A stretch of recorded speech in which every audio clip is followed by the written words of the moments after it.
Hey friends, welcome back to Hot News. It's a spicy day here in South Africa with the temperatures rising up to 84 and it's not even 11 a.m. yet and the clouds are in the sky. It's toasty.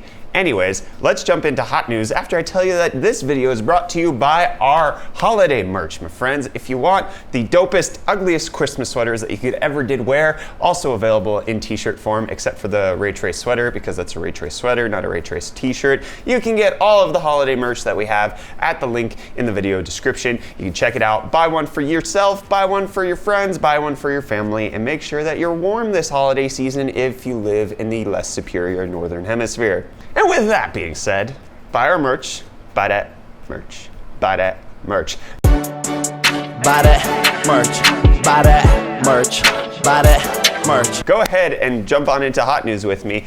So, in case you don't remember, a year ago is when the crypto shenanigans and mindset peaked, with Bitcoin reaching its all-time high just a day ago, a year ago yesterday. That's what I'm trying to say. And it was an astounding $19,000, a little bit more than that, nearly $20,000. Well, the reason I'm bringing this up and the way it ties into Hot News is that one of the competitors to NiceHash, which is an easy mining service that allowed you to mine Bitcoin pretty easily on your PC, well, they are shuttering their doors, saying that they're going into hibernation. But we basically all know this means that mining isn't profitable at all, and nobody should really be doing it right now unless you're doing it for the coins and not for the profit, because there's no profit in it right now, unless you count the future profits of if the coins go back up to $20,000, which, given the fact that we're sitting here at the end of December, it's not even $4,000 for a single Bitcoin. And we had a bajillion people in the comments telling us, you're so wrong. When we made our Bitcoin is dead video, they're like, no, it'll be 100,000 by the end of the year. You just don't know. You don't understand Bitcoin. Okay. I got out just fine. I don't know about you guys, but WinMiner, bye-bye. And then, segue that doesn't work, Wall Street Journal got hacked by people who wanted to post a message for PewDiePie. It has since been taken down, but they published their own post on Wall Street Journal saying it's by T-Series and saying Wall Street Journal would like to apologize to PewDiePie. Due to misrepresentation by our journalists, those of whom have now been fired, we are sponsoring PewDiePie to reach maximum subscribers and beat T-Series to 80 million. We also need your credit card number, expiry date, and the lucky 3 digits on the back to win the chicken dinner in Fortnite. And then some memes at the bottom. So, yeah, cool story, bro. Moving on. Speaking of hacks, if you at all have the Logitech option software installed on your system, make sure to update it, because there was a vulnerability in the software that allowed people to get access to your systems. Very bad. They actually pulled it from download, but then they updated it and now have the patch out there on the internet. So make sure to update your Logitech option software, because it's a well-known vulnerability at this point, and you don't want to lose out on all of that sweet, sweet V-Bucks that you have stored in your account. Is that what the cool kids say these days? Swagging on my V-Bucks? That was the last time it was cool, was when swag was popular. Okay, you know what else is popular? Microsoft. Somehow. Bad segues all day. That's what I'm doing. They are planning on releasing 4 new Xboxes in 2019 and in 2020. So a total of 4, not 4 each year. That'd be insane. So all of this is following under their codename Project Scarlet, which encompasses replacements for the current Xbox One X, which is codenamed Anaconda. We've got the Xbox One S replacement, which is codenamed Lockhart. And then we've got a streaming Xbox for cloud-based gaming that's called Project Maverick. Go Logan Paul. And then we've got another revision of the Xbox One S, which is also supposed to be streaming, but will have a local disk drive, unlike the other Project Maverick, which is supposed to be streaming only.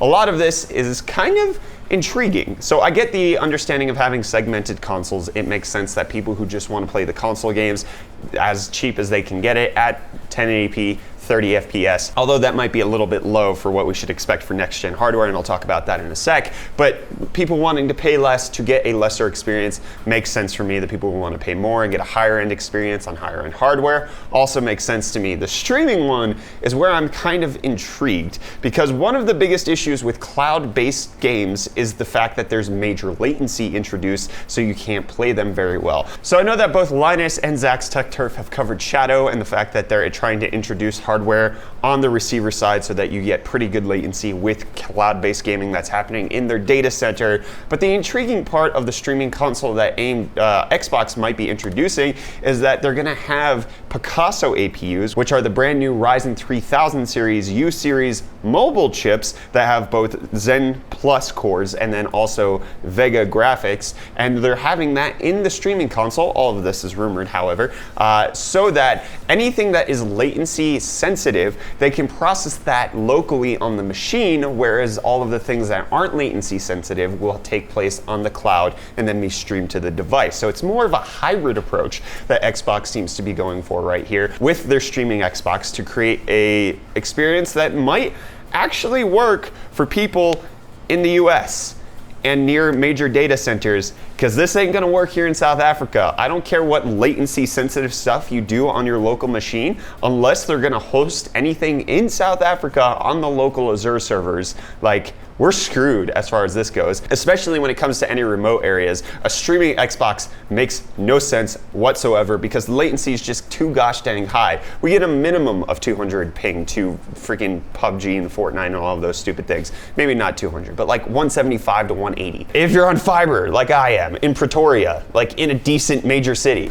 So this is a cool thing. I like the idea of a streaming console for the people who maybe don't want to spend a whole heck of a lot of money. They get the Xbox Game Pass or Games with Gold, whatever that program's called, so that get free games with a monthly subscription. They just stream their games. They don't technically own them, but if they don't play enough to actually want to buy them to own them, I'm actually down with this. What do you guys think? Streaming Xbox, yes or no? Not whether or not you would buy it, but do you think it's a cool concept? Vote in that poll that's right up there. But then let's talk about the Anaconda and Lockhart ones, which are the replacements for the Xbox One S and One X, which looks like they're going to be based on those amazing Zen 2 cores that we were talking about last week on the latest leaks for Ryzen 3000, as well as some Navi GPU stuff. So it's going to be this super powerful APU, just kind of like what's going on with the current Xbox One X. It has a great CPU, then it's got some good Polaris stuff in it, but it's just going to be the next step where we're going to get Zen 2, hopefully somewhere in the region of 8 cores, and then get a Navi GPU that will actually be able to give us 4K 60 FPS gaming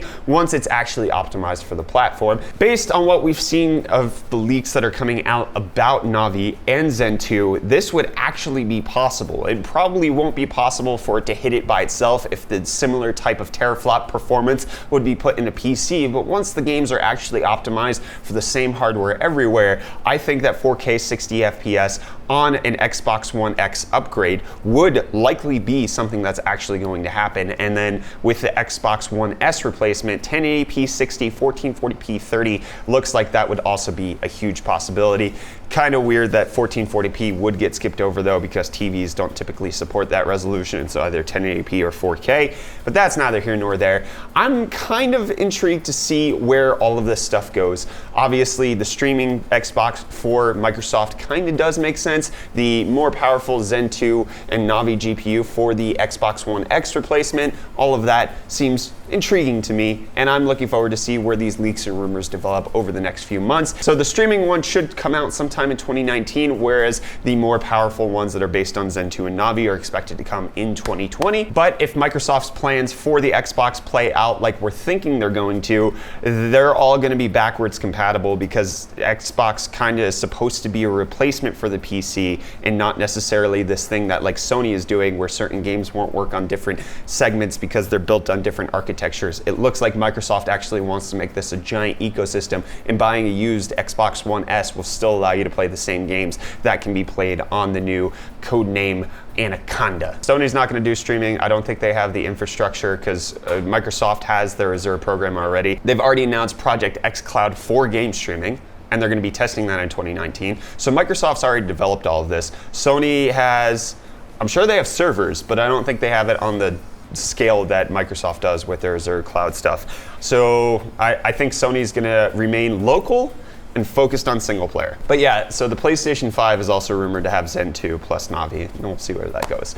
But speaking of more game streaming service, Google has launched its Project Stream for testing right now, and you can actually apply at the link in the video description with the timestamps and everything there in case you actually want to check it out. You'll get a free copy of Assassin's Creed Odyssey to go along with it. It's only available for people in the US, and it's going through January 15th that they're doing the testing, but if you want to try some cloud-based gaming, courtesy of Google, you can try to sign up at the link, as I mentioned, which is kind of neat, because we talked about this in Hot News, but now they're actually rolling it out. And then speaking of Microsoft, Xbox, and all of that kind of stuff, it appears through a recent Steam beta update, there's some indication that Microsoft might be planning to do Windows games as a crossplay over on Steam, or maybe Xbox games as a crossplay over on Steam, with a code being put into the Steam code saying Xbox Pairwise ID, which could indicate that they're actually working on something that would work that way. This could be nothing. I'm kind of excited to see where video games take us in the next few years and how prevalent playing games on different platforms means that I don't have to buy the copies more than once. Because currently I own 2 copies of The Witcher 3, I own 2 copies of Final Fantasy 15, I own 2 copies of Rocket League, I could get a third if I get it for my kids on the Switch, and I just want to buy one. Because it's my game. I don't want to play them everywhere. I don't want to have to buy it everywhere to play it everywhere. I just want to buy one and play it everywhere. Play it anywhere, play anywhere, according to Xbox. That's what we're going for. Speaking of playing anywhere, you want to play Kingdom Hearts 3? Good, because it's already out on the internet. You might be able to find it if you look hard enough. It got leaked over a month early. It's supposed to come out January 29th, but you can find it on the internet. There's people who are talking about the full game and spoiling it for everybody. I'm gonna hold out and I'm gonna play this game legit. I'm gonna leave a poll right up here. Kingdom Hearts, did you guys play this as a kid? Because I've been struggling with this lately. Like, things that I remember from my childhood, I like playing them, but I also get bored of them a lot quicker right now. Like, it's like Crash. Yeah, that's, oh wait, no, I'm done with it. I'm not really into platformers anymore as an adult. Or Spyro, Dragon Ball Z, it's like, okay, they updated Super. That's great. Now it's exciting. But trying to go back and watching the original Z stuff, it was like, this was made in 1989. I don't know. You guys excited for Kingdom Hearts 3? Let me know. But you know who's not excited? Alfonso Ribeiro, better known as Carlton from The Fresh Prince of Bel-Air, because Fortnite uses his dance, the Carlton dance, and he feels that that's a violation of his, I don't know if they're calling it copyright or trademark in this instance, but since Fortnite uses the dance, Alfonso is suing Epic Games for the use of his intellectual property, let's say it that way, and they're looking to get a cut of the pie for what's going on. I don't think it's for a cease and desist. It's basically his fair and reasonable share of profits. That's the exact quote. So I did some digging into this. There's not a whole lot of precedent for dance moves to be copyrighted in the way that they're trying to make it happen. He's in the process of copywriting it, so it wasn't copywritten by the time that Epic actually used it in the game, so they might be able to retroactively use it without paying him, but I think there is some legal precedent from what I've read that dance moves are in some like nebulous area because every person has to apply them differently. It's a complicated thing. Whether or not Carlton's getting his money remains to be seen. But speaking of making money, Nintendo not making money anymore after the NES and SNES Classic are going out of production at the end of the year. So if you guys want to get them, you should probably buy them before the end of the holiday season, in which case, you know, Nintendo's just going to bring these back when they feel like they need more cash from you guys, especially when they launch the GameCube and Nintendo 64 Classic, because don't you know, those are decades old at this point. Speaking of more money, there's a Finnish supercomputer that's going to use 200,000 AMD EPYC Rome processor CPU cores. That's a lot. So this Zen 2 supercomputer is looking to come online sometime in the summer of 2019, which will be phase 1, and then they'll continue to upgrade as time goes along, and they're looking to get it to bring it up to 11 petaflops of theoretical performance. Wowza. 200,000 cores. It probably can run Crysis. It could probably simulate Crysis and then play it for you. Can it run Fortnite? It could probably create Fortnite with the type of artificial intelligence this will be able to produce. And then they'll get sued. How do you sue an AI? Actual article, okay? No longer the stuff of science fiction, artificial intelligence is almost here and is here to stay. So have you ever wondered what you would do if an AI had to injure, defame, infringe, or steal from you? Well, speaking of things that I don't really want to ponder, the new Sonic. My friends, There's like a poster that was kind of like, oh, this is cool. They're doing like a live action Sonic, whatever. But then there's some leaked promotional images for the movie that's coming out next year. And what is this? Why? I don't know what this is or why they thought this was no, I'm voting no on this Sonic. Pikachu being furry is one thing, cute and cuddly. Sonic looking nothing like a hedgehog, mind you. I can't even describe how this makes me feel. Bad. I feel bad. Anyways, that's gonna wrap up hot news. Feeling bad about Sonic. So don't forget, hit the like button. Get subscribed if you want more Sonic. And yeah, check out our UFD holiday merch at the link in the video description if you want the dopest, ugliest holiday merch around. I'm Brett with the UFD Tech Channel. My brain's fried from this Sonic. And I'll see your smiling faces again in the next video. Love you too. Not you, Sonic. I don't love you anymore.